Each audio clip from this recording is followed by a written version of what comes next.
बहिष्कार के बाद दिल्ली में प्रदूषण बढ़ाने वाली गाड़ियों के खिलाफ मुहिम तेज कर दी गई। परिवहन विभाग ने बिना प्रदूषण जांच करवाए चलाई जा रही गाड़ियों पर 10,000 का जुर्माना लगाने का फैसला लिया है।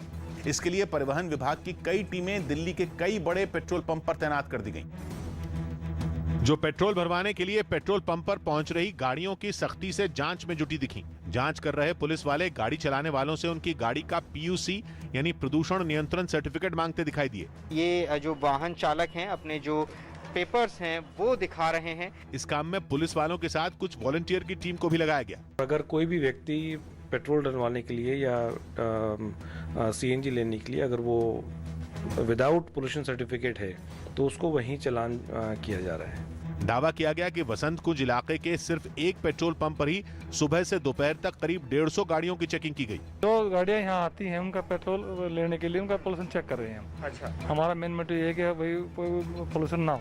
प्रदूषण जांच में सख्ती बढ़ी तो लोग भी प्रदूषण जांच केंद्र में अपनी गाड़ी के लिए सर्टिफिकेट बनवाने पहुंच गए। बताया गया कि प्रदूषण के खिलाफ चलाई गई इस मुहिम से सड़कों पर जैम न लगे, इसलिए खास तौर पर पेट्रोल पंपों पर ही ये चेकिंग की जा रही है। लेकिन प्रदूषण पर पॉलिटिक्स भी जारी रही।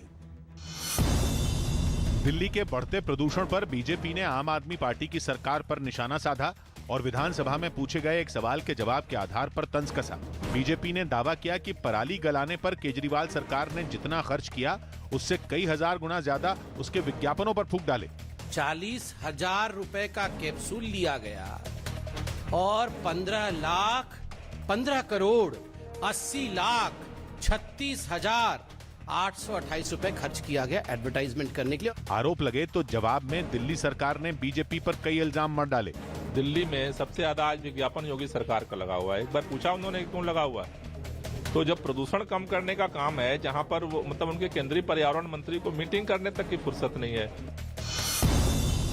खबर है कि प्रधानमंत्री मोदी 13 दिसंबर को वाराणसी में काशी विश्वनाथ कॉरिडोर का उद्घाटन कर सकते हैं। इसके अलावा पीएम के लोकसभा क्षेत्र वाराणसी में बीजेपी शासित राज्यों के मुख्यमंत्रियों का एक सम्मेलन भी दिसंबर या जनवरी में आयोजित हो सकता है। यही नहीं, देश भर के मेयरों और जिला पंचायत अध्यक्षों का सम्मेलन भी वहां करवाने की योजना है।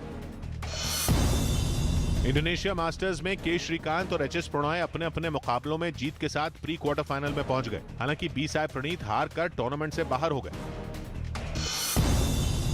दिल्ली की कनॉट प्लेस पुलिस ने मोबाइल छीनने के एक आरोपी को जसोला इलाके से गिरफ्तार कर लिया।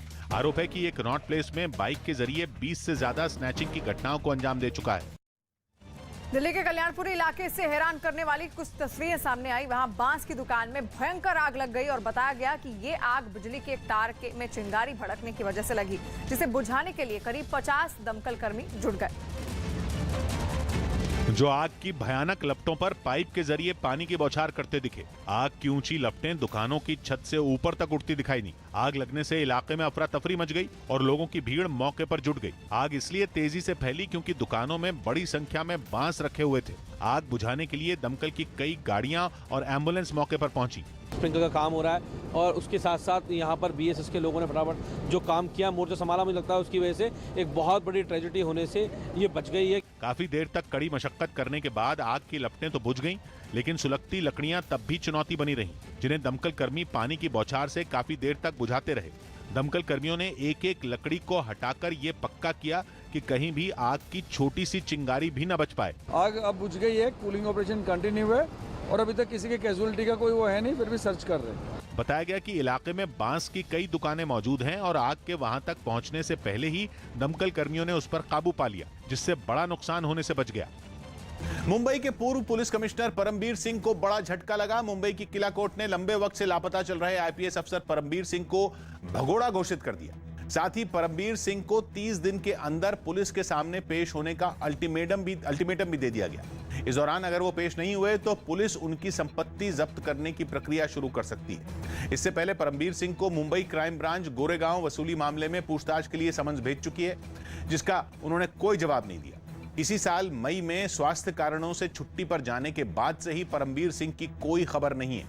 और जम्मू कश्मीर के कुलगाम में सुरक्षा बल के जवानों ने 2 अलग अलग मुठभेड़ में 5 आतंकियों को ढेर कर दिया। ये सभी आतंकी कुलगाम के रिहायशी इलाकों में छिपे हुए थे। पहली मुठभेड़ कुलगाम के गोपालपोरा इलाके में हुई, जहां आतंकी संगठन टीआरएफ के 2 आतंकी छिपे थे। काफी देर तक चली मुठभेड़ के बाद सुरक्षा बल के जवानों ने दोनों आतंकियों को मार गिराया। मारे गए आतंकियों में एक टीआरएफ का टॉप कमांडर था। दूसरी मुठभेड़ कुलगाम के कोम्बई इलाके में हुई। वहां भी जवानों ने पूरे इलाके को घेर कर आतंकियों के भागने के सारे रास्ते बंद कर दिए। कई घंटे तक चली मुठभेड़ में सुरक्षा बल के जवानों ने वहां छिपे तीनों आतंकियों को भी ढेर कर दिया। पूर्वांचल एक्सप्रेसवे के उद्घाटन के अगले